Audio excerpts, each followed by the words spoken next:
Stop for a moment and think about the last time you felt like your understanding of yourself just scratched the surface, but never quite reached the depth you yearned for.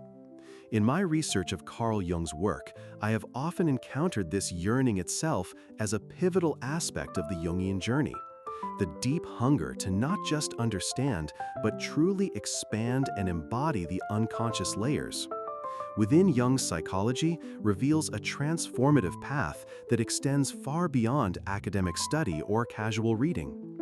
If you want to deepen your Jungian learning journey and experience true personal transformation, there are vital insights I have gained from Jung's own clinical observations and writings that can guide you now. Many people today struggle with feeling fragmented or superficial in their self-knowledge, something Jung called the divided self. He observed that this fragmentation modern people often experience is intensified by a world that demands surface performances over true inner exploration. Jung believed the unconscious holds keys to wholeness, yet accessing it requires more than intellectual curiosity. It demands embodied practices and sincere engagement with the symbolic language of dreams, myths, and active imagination.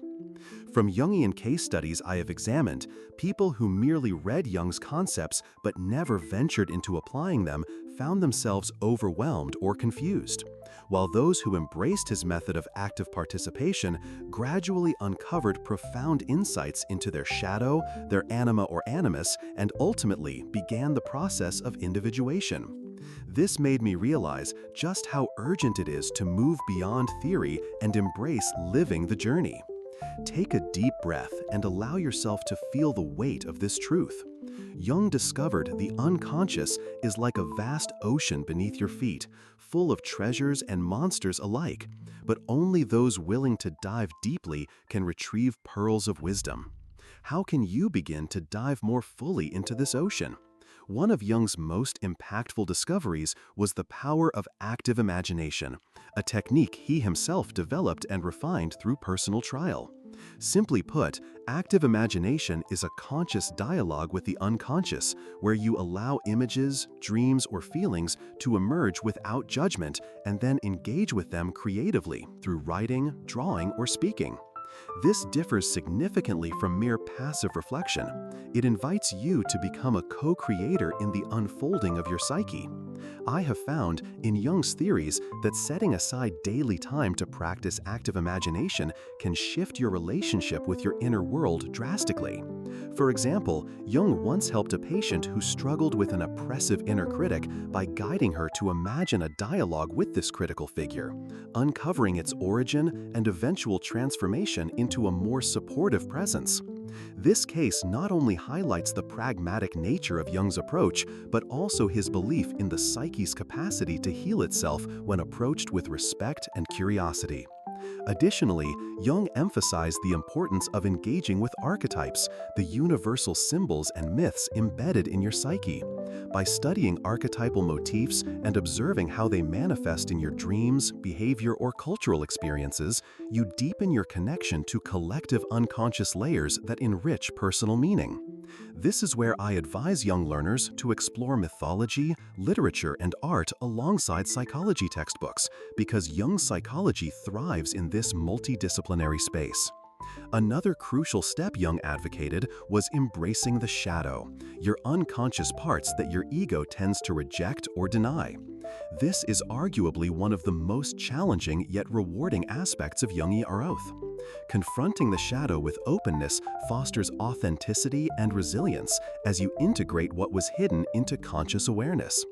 I have witnessed many who undertake this shadow work through Jungian analysis or group exploration report significant personal breakthroughs and relational healing. Stop and put yourself in this situation I am about to describe. You encounter an aspect of your shadow manifested as an uncomfortable impulse or feeling. What you do next can define the trajectory of your journey. Approaching it with fear or repression leads to fragmentation, but engaging it with curiosity and compassion brings profound integration.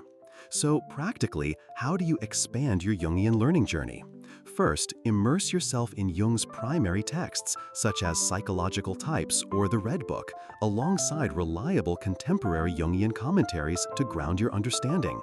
Next, find a Jungian analyst or therapist trained in Jungian methods who can guide you in tailored reflection and active imagination techniques.